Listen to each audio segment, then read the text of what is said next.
사랑과 은혜가 풍성하신 하나님, 참 감사함을 드립니다. 오늘도 이 새벽에 우리를 불러주시고 예배의 자리, 기도의 자리, 또 찬양의 자리로 나와 주님을 높이며 주님께 간구하며 주님 앞에 나아가게 하시니 너무나 감사함을 드립니다. 오늘도 또 우리의 간절함을 가지고 주님 앞에 나왔습니다. 우리의 연약함과 우리의 죄악됨을 된 모습으로 주님 앞에 나왔습니다. 주님, 우리를 긍휼히 여겨 주시옵소서. 우리를 받아주시옵시고 우리의 주님 앞에 연약하고 부끄러운 모습으로 섰지만 주님의 십자가의 보혈로 우리를 덮어 주시옵소서. 하나님, 오늘도 우리의 간절함과 간구들 주님 앞에 아를 때에 주님 들으시고 우리의 삶에 진정한 정답을, 진정한 대답을, 진정한 음성을 들려주시며 우리의 삶 속에 필요한 응답의 은혜를 허락하여 주시옵소서. 아버지 하나님, 특별히 우리 성도님들의 삶 속에 참 많은 병듦과 아픔이 있습니다. 하나님, 긍휼히 여겨 주시옵소서. 하나님, 암덩어리들이 떨어져 나가게 하여 주시고 종양들이 제거되게 하여 주시고 모든 하나님 뼈마디가 하나님 온전히 제자리를 찾고 눌려지는 신경들이 하나님 고통과 아픔들이 사라지게 하여 주시옵시고 주님을 마음껏 찬양하며 주님께 마음껏 달려나오며 주님을 높일 수 있는 우리 모든 성도님들 되게 하여 주옵소서. 하나님, 오늘도 간절한 마음으로 드리는 예물의 손길 위에 복의 복을 다하시고 하나님, 간구가 있습니다. 감사가 있습니다. 간절함이 있습니다. 듣고 응답하여 주시옵소서. 감사드리며 살아계신 예수 그리스도의 이름으로 기도드립니다. 아멘.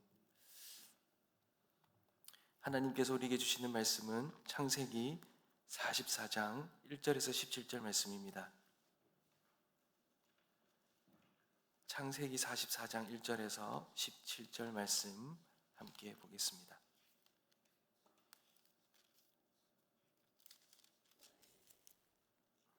제가 먼저 읽겠습니다.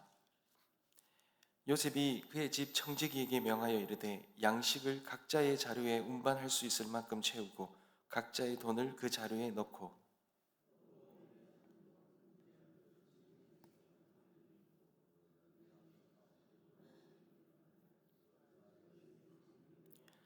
아침이 밝을 때에 사람들과 그들의 나귀들을 보내니라.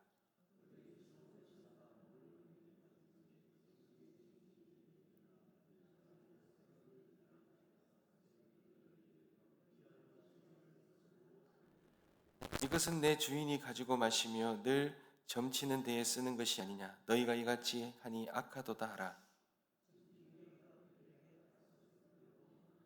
그들이 그에게 대답하되 내 주여 어찌 이렇게 말씀하시나이까.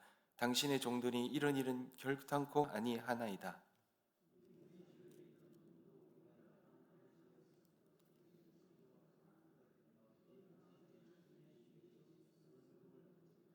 당신의 종들 중 누구에게서 발견되든지 그는 죽을 것이요 우리는 내 주의 종들이 되리이다.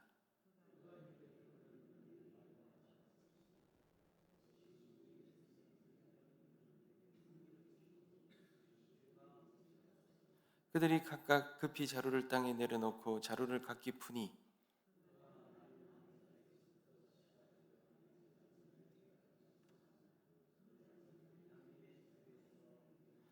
그들이 옷을 찢고 각기 짐을 나귀에 싣고 성으로 돌아가니라.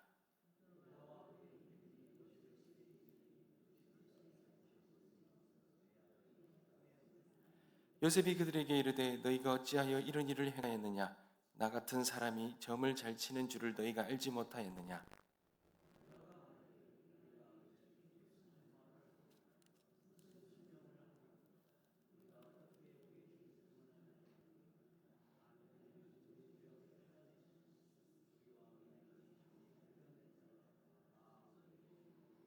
다 같이 읽겠습니다. 요셉이 이르되 내가 결코 그리하지 아니하리라. 자니 그 손에서 발견된 자만 내 종이 되고 너희는 평안히 너희 아버지께로 돌아 올라갈 것이니라. 아멘. 사랑하는 성도 여러분, 성경에 보면 이런 말씀이 있습니다. 시편 51편 10절에 보면 하나님이여 내 속에 정한 마음을 창조하시고 내 안에 정직한 영을 새롭게 하소서. 여러분, 다윗이 자신이 이 죄를 범하고 난 다음에 하나님 앞에 드렸던 이 기도의 내용입니다. 여러분, 그 기도의 내용을 보면 하나님, 내 행동, 이 행동을 고쳐주십시오. 하나님, 이 죄로 인한 이렇게 비참한 상황 가운데 있는 모든 상황들, 하나님 이것을 해결해 주십시오. 여러분, 이렇게 기도하지 않았어요.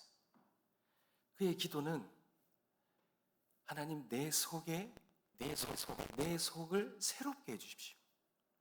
내 마음을 다시 만들어 주십시오. 이런 고백이었습니다. 여러분, 다윗이 왜 이렇게 기도했겠습니까? 그도 아는 거죠. 여러분, 우리의 이 문제가 이 겉의 행동이 문제라는 게 아니라는 거예요. 진짜 문제는 이 마음이라는 거예요. 나무를 보면 열매가 문제가 있는 게 아니라 이 뿌리가 문제가 있다는 거예요. 여러분, 죄는 이 겉으로 드러나는 것, 이게 죄가 아니라 그 겉으로 드러나게끔 그 모든 것을 야기시키는 그 안에 있는 그 뿌리, 이 마음이 죄의 근본이라는 겁니다. 여러분, 사람은 말로는 얼마든지 뉘우칠 수 있고 후회할 수 있습니다. 눈물도 흘릴 수 있습니다. 그런데 정말 변했는지 아닌지는 어떻게 압니까? 다시 그 비슷한 상황이 되었을 때 그가 하는 행동에 따라서 알 수 있는 거예요.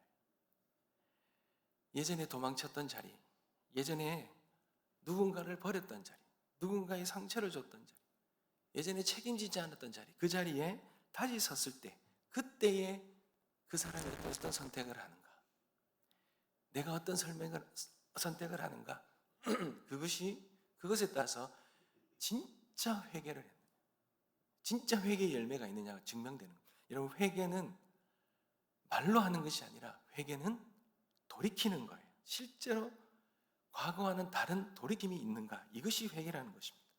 여러분, 오늘 창세기 44장의 이 장면은 바로 그 장면을 말하고 있는 것입니다. 여러분, 어제 요셉은 자신이 요셉의 총리인지를 밝히지 않았습니다. 그리고는 몇 가지 시험을 했어요. 테스트를 했습니다. 그 테스트의 그 의도가 뭐라고요?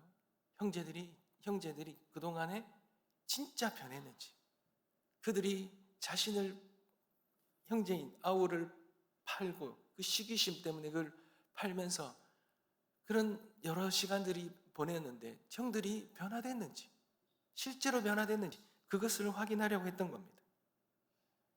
그것을 확인되지 않았을 때는 다시 그들에게 용서를 해주고 한다 하더라도 이 형제됨이 진정으로 회복되지 않기 때문에 요셉은 그것을 테스트하는 거예요. 그런데 여러분, 오늘 본문에도 더 실제적인 테스트가 이어집니다. 요셉은 형들을 그냥 돌려보내지 않습니다. 청지기들에게 2절에 보면 그들의 자루에 곡식을 가득 채우고 각 사람의 돈도 다시 넣으라 그럽니다. 가지고 온 돈도 다시 넣으라 그럽니다. 그리고는 내 은잔을 막내 베냐민의 자루에 넣어라, 이렇게 말하죠. 형들은 아무것도 모른 채 그렇게 다시 애굽을 떠났습니다. 집을 향해 떠났죠. 그런데 얼마 지않아 요셉이 청지기에게 다시 명합니다. 뒤쫓아가라는 거예요. 그러면서 5절에 보면 너희가 왜 선을 악으로 갚았느냐, 왜 내 주인의 은잔을 훔쳤느냐, 이렇게 말하게 만듭니다. 근데 형들이요, 깜짝 놀라는 거예요. 무슨 말씀을 하는 거냐는 거죠. 우리는 그렇게 무언가를 훔친 적이 없다는 거예요. 그러면서 자신 있게 말하죠. 9절에 보면 누구에게서든 발견되든 그는 죽을 것이고 우리는 내 주의 종들이 되겠다, 이렇게 말합니다. 진짜 억울하니까요. 그렇게 말을 한 겁니다. 그런데 자루를 열어보니 어떻습니까? 이 은잔이 베냐민의 자루에서 나왔습니다. 여러분, 이 모든 일들은 요셉이 형들을 괴롭히려고 하는 게 아니에요. 복수하는 게 아닙니다. 형들의 마음을 확인하려는 거예요. 형들의 마음이 어떤지 드러내려는 겁니다. 왜냐하면 여러분, 과거에도 비슷한 일이 있었잖아요. 예전에 야곱에게 사랑받는 아들이 있었습니다. 그 아들이 바로 요셉이잖아요. 형들은 그 요셉을 시기하고 결국은 팔아버리잖아요. 아버지에게는 짐승에게 찢겨 죽은 것처럼 그래 속였습니다. 그때 형들은 동생을 버렸잖아요. 그리고 자기들만 집으로 돌아갔습니다.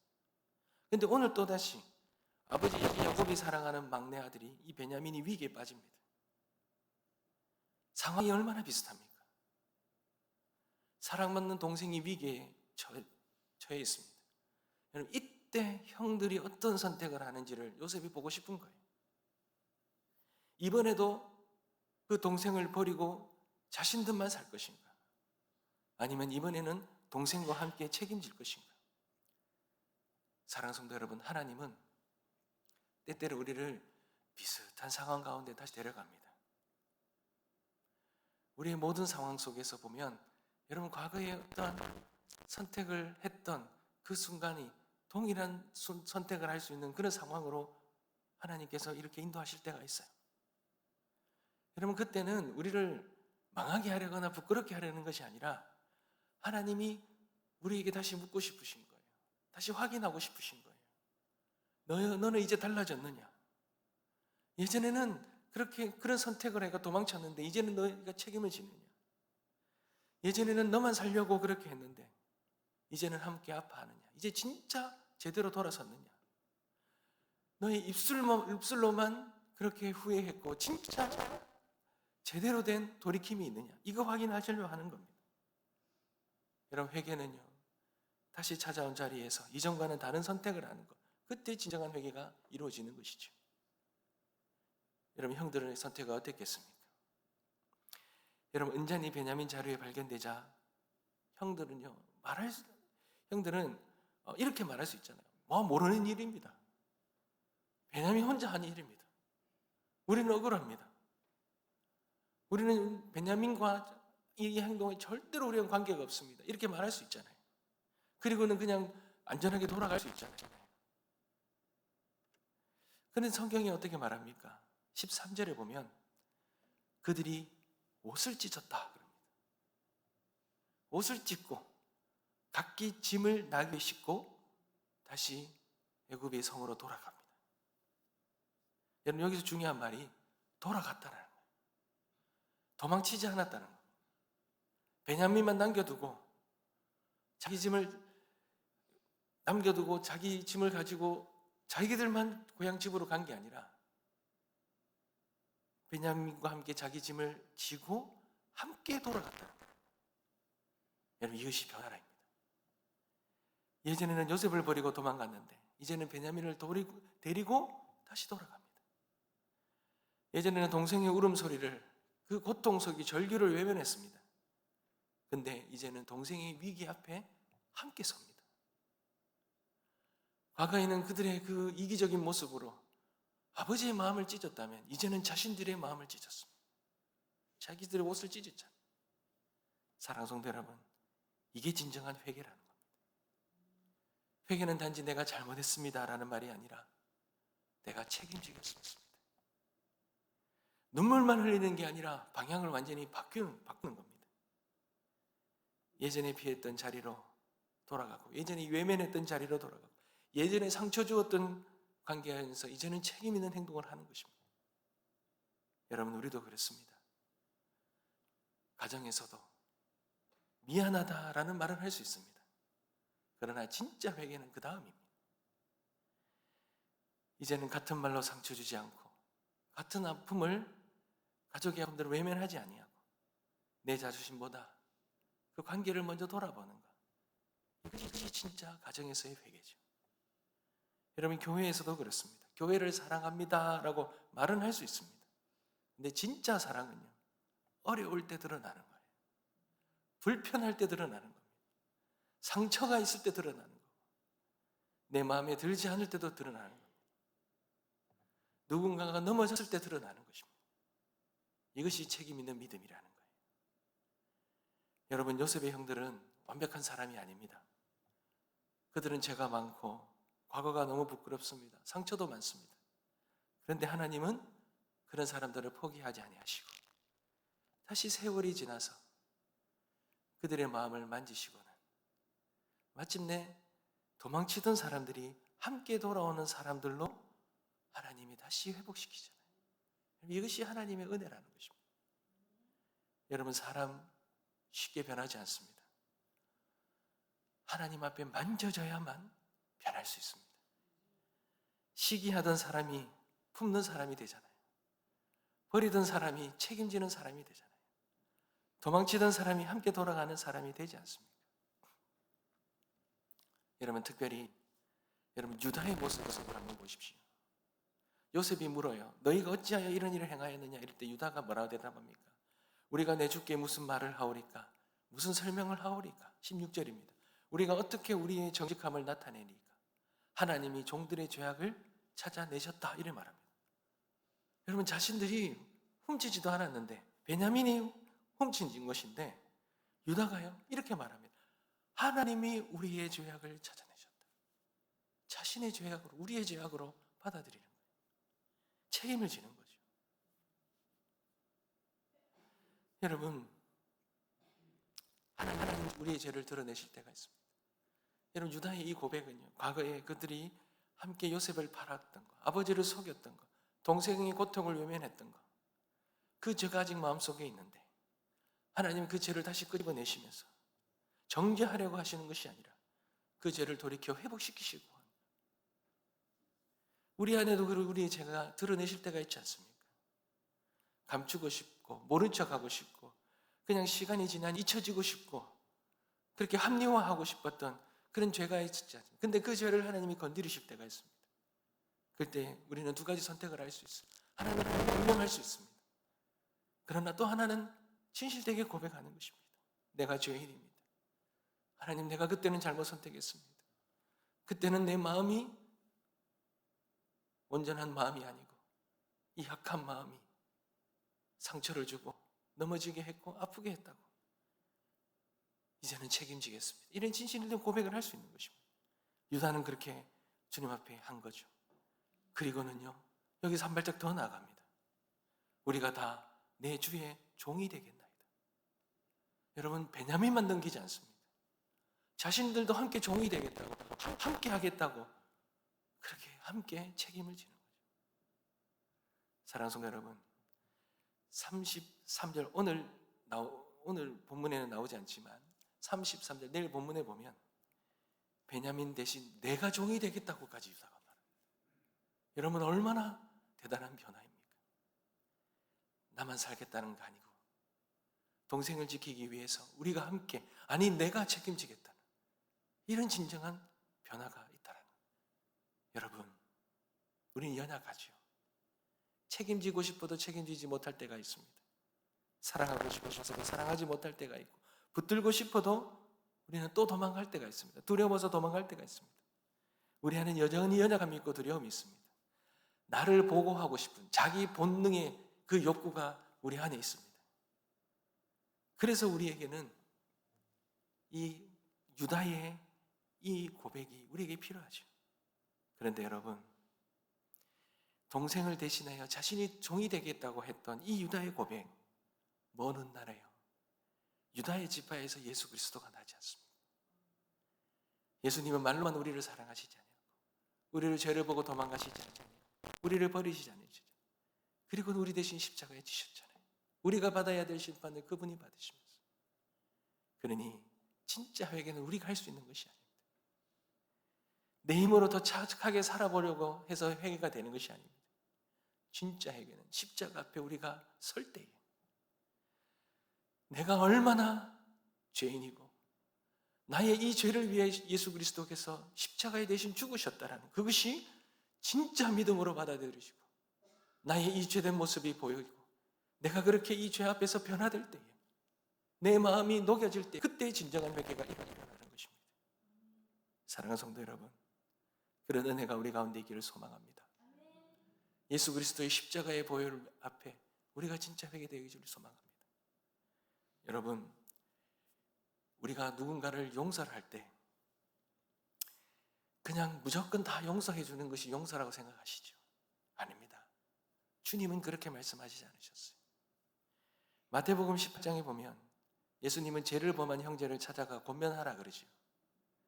듣지 않으면 한두 사람과 함께 다시 권면하라 합니다. 그래도 듣지 않으면 교회에 말하라 하십니다. 근데 교회의 말도 끝까지 듣지 않으면 이방인과 세례와 같이 여기라 그래요. 여러분, 이 말이 뭡니까? 하나님의 택한 백성은 하나님 끝까지 포기하지 않으시는데 그렇게 설득하고 회개하게 하고 돌이키게 했지만 돌이키지 않을 때는 이방인과 세리와도 같이 여기라고 무서운 말씀을 하십니다.